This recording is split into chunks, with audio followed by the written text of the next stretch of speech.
Shikha Srivastava from mathematics farm. आज हम लोग क्या पढ़ेंगे? आज हम लोग class 6 chapter 5 that is understanding elementary shapes में एक्सरसाइज 5.3 का क्वेश्चन नंबर 1 सॉल्व करेंगे। क्या है question number 1? Match the following. ठीक है, आपको यहाँ दो कॉलम दिए गए हैं, इनको क्या है मैच करना है। ठीक है, so first is straight angle. Straight angle क्या होता है? एक स्ट्रेट लाइन पे बना एंगल स्ट्रेट एंगल होता है। इसकी वैल्यू कितनी होती है? 180 डिग्री और नीचे भी 180 डिग्री। 180 पूरा कंप्लीट होके कितना बनता है? 360 डिग्री। देखिए, अगर मैं कंप्लीट एंगल की बात करूं तो एक सर्कल बना दीजिए, इसमें कितने डिग्री का एंगल बनता है? तो इसमें बनता है 360 डिग्री का एंगल। ठीक है, अगर मैं इसको हाफ कर दूं, क्या कर दूं? हाफ कर दूं, तो ये ऊपर वाला होगा कितना? 180 डिग्री और नीचे वाला कितना होगा? 180 डिग्री। समझ में आ रहा होगा यहाँ तक? फिर से मैं एक कंप्लीट एंगल बना रही हूँ, ये पूरा 360 डिग्री का एंगल है।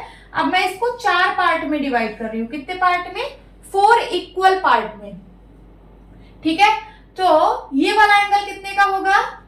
90 डिग्री। ये वाला एंगल भी 90 डिग्री, ये वाला एंगल भी 90 डिग्री एंड ये वाला एंगल भी 90 डिग्री। ये सब आप लोगों को पता होगा। अब रिवॉल्यूशन क्या होता है? तो रिवॉल्यूशन होता है एक कंप्लीट सर्कल। ठीक है, एक कंप्लीट सर्कल। जैसे आप यहां से स्टार्ट कर रहे हो और ये पूरा ऐसे रिवॉल्व करते हुए फिर से यहीं पहुंच जाओ, तो इसको हम लोग बोलते हैं 1 रिवॉल्यूशन। अगर मैं यहां से सिर्फ यहां तक रिवॉल्व करूं तो दिस इज हाफ रिवॉल्यूशन। होगा कि नहीं? ये हाफ सर्कल है तो ये क्या है? Half revolution. और यहां से यहां तक रिवॉल्व करूंगी तो ये भी क्या होगा? Half revolution. एक सर्कल का मैंने 2 पार्ट किया है। यहाँ पे एक सर्कल का 2 पार्ट है, तो ये वाला होगा 1/2 और ये वाला होगा 1/2। ठीक है, उसी तरीके से यहाँ पे एक सर्कल का मैं 4 पार्ट की हूं। अगर मैं बोलूं कि ये कितना रिवॉल्यूशन है, ये देखिए यहां से यहां तक सिर्फ, तो 1/4 रिवॉल्यूशन होगा कि नहीं? 1/4 ऑफ अ रिवॉल्यूशन। ये 1/4 पार्ट है ना, उसी तरीके से ये भी 1/4 पार्ट है, ये भी 1/4 पार्ट है और ये भी क्या है? 1/4 पार्ट है। ये सब आप लोग फ्रैक्शन में पढ़ चुके होंगे। ठीक है, अगर आप लोगों को ये सब समझ में आता है तो आप लोग बहुत आसानी से इसको मैच कर लोगे। तो चलिए स्टार्ट करते हैं। स्ट्रेट एंगल क्या होता है? तो स्ट्रेट एंगल आप लोग को पता है कि 180 डिग्री का होता है। और अगर हमको इस तरीके से पूछे कि हाफ रिवॉल्यूशन है, तो हाँ, ये हाफ रिवॉल्यूशन है। देखिए 180 डिग्री क्या है? हाफ सर्कल में बनता है ना, तो this is half of a revolution. तो यहाँ पे देखिए कहीं हाफ ऑफ अ रिवॉल्यूशन है? हाँ है, ये देखिए। तो फर्स्ट वाला सी से मैच हो गया। Then second is right angle. Right angle 90 degree का होता है कि नहीं? और हम इसको बोल सकते हैं 1/4 ऑफ अ रिवॉल्यूशन या फिर 1/4 ऑफ अ रिवॉल्यूशन। 1/4 को हम लोग 1/4 भी बोलते हैं। 1/4 को ही तो हम लोग 1/4 लिखते हैं। तो 1/4 ऑफ अ रिवॉल्यूशन अगर गिवन है तो वो सही है, और या फिर 1/4 ऑफ अ रिवॉल्यूशन लिखा है तो वो भी करेक्ट है। तो देखिए यहाँ पे क्या लिखा है? 1/4 ऑफ अ रिवॉल्यूशन। तो राइट एंगल को इससे मैच कर दीजिए। देन उसके बाद एक्यूट एंगल।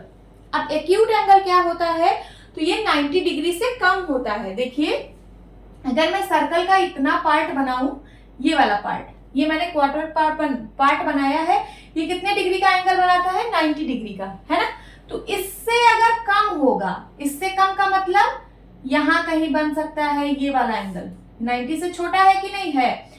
या फिर यहां कहीं बनेगा ये वाला एंगल। ये सारे कैसे हैं? 90 से छोटे हैं। तो 90 से छोटे का मतलब कि 1/4 ऑफ अ रिवॉल्यूशन से छोटा हो।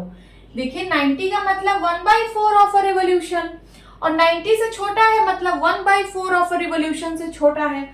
तो देखिए कहां पे लिखा है?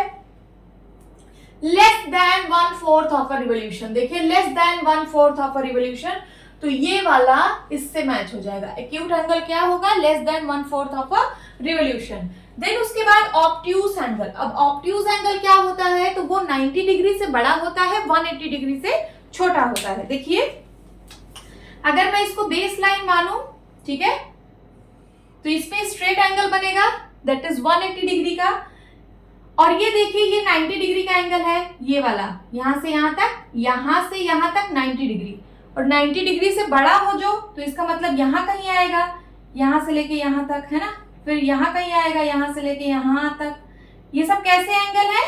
ये सब 90 डिग्री से तो बड़े हैं। देखिए ये है 90 डिग्री की लाइन, इससे बड़ा है लेकिन 180 डिग्री से छोटा है, तो हम लोग ऐसे एंगल को ऑब्ट्यूज एंगल बोलते हैं। समझ में आया? तो आप क्या कह सकते हो कि 1/4 से बड़ा हो, 1/4 ऑफ रिवॉल्यूशन से बड़ा हो, और 1 यहां तक क्या होता है 1/2। देखिए ये स्ट्रेट एंगल है ना, तो अगर मैं यहाँ 0 से स्टार्ट कर रही हूं तो ये देखिए पूरा यहां तक घूम गया, तो इसको मैं हाफ रिवॉल्यूशन बोलूंगी कि नहीं? बोलूंगी। मैं यहां से स्टार्ट कर रही हूँ रिवॉल्व करना, मैं यहां तक घूम गई तो मैं इसको हाफ रिवॉल्यूशन बोलूंगी कि नहीं? बोलूंगी, है ना। तो 1/4 से बड़ा हो, यहां से यहां तक 1/4 है, और यहां से यहां तक 1/2 है, तो 1/4 से बड़ा है और 1/2 से छोटा है, उसी को हम लोग ऑब्ट्यूज एंगल बोलेंगे। तो देखिए किससे मैच हो रहा है ये देखिए between 1/4 and 1/2 of a revolution. So ये इससे मैच हो जाएगा। 1/4 और 1/2 रिवॉल्यूशन के बीच में लाई कर रहा है। हाँ देखिए ये 1/2 है, ये 1/4 है, यहां से यहां तक 1/4, यहां से यहां तक 1/2, तो ये कहीं पे यहां पे लाई कर रहा है ना, इसके बीच में। तो 1/4 और 1/2 के बीच में लाई कर रहा है। देखिए दिस एंगल, यहाँ पे जो भी एंगल लाई करेगा ये सब कैसे एंगल है? ऑब्ट्यूज एंगल है। देन उसके बाद रिफ्लेक्स एंगल। रिफ्लेक्स एंगल क्या होता है? जो 180 डिग्री से बड़ा होता है। देखिए जैसे मैं यहाँ पे 180 डिग्री बनाती हूं, दिस इज 180 डिग्री, इससे भी बड़ा हो, मीन्स कहीं नीचे आए। ये देखिए ये वाला एंगल,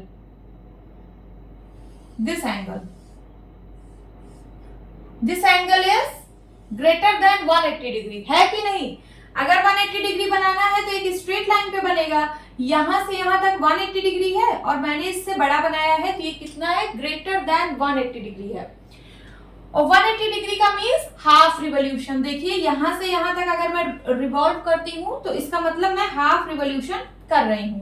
अब मैं हाफ रिवॉल्यूशन से ज्यादा मूव कर रही हूं, है ना, तो देखिए यहाँ पे कहीं लिखा होगा मोर देन हाफ रिवॉल्यूशन, ये लिखा है more than half of a revolution, ये होता है रिफ्लेक्स एंगल। ठीक है, रिफ्लेक्स एंगल जो होता है 180 डिग्री से बड़ा होता है। More than 180 degree means more than half of a revolution.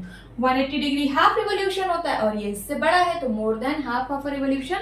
This is your answer. यहाँ पे एक एक्स्ट्रा ऑप्शन गिवन है, ठीक है, कंफ्यूज करने के लिए बच्चों को, कि आप लोग कंफ्यूज हो जाओ, है ना। सो आप लोग कंफ्यूज मत होना। यहाँ पे है 1 कंप्लीट रिवॉल्यूशन। 1 कंप्लीट रिवॉल्यूशन का मतलब होता है कंप्लीट एंगल, और कंप्लीट एंगल तो यहाँ पे कहीं लिखा ही नहीं है। अगर कंप्लीट एंगल यहाँ पे कहीं लिखा होता तो ये होता 1 complete revolution. Okay, hope students आपकी क्लास अच्छी लगी होगी। मिलती हूँ अपनी नेक्स्ट वीडियो में, तब तक के लिए bye bye and take care.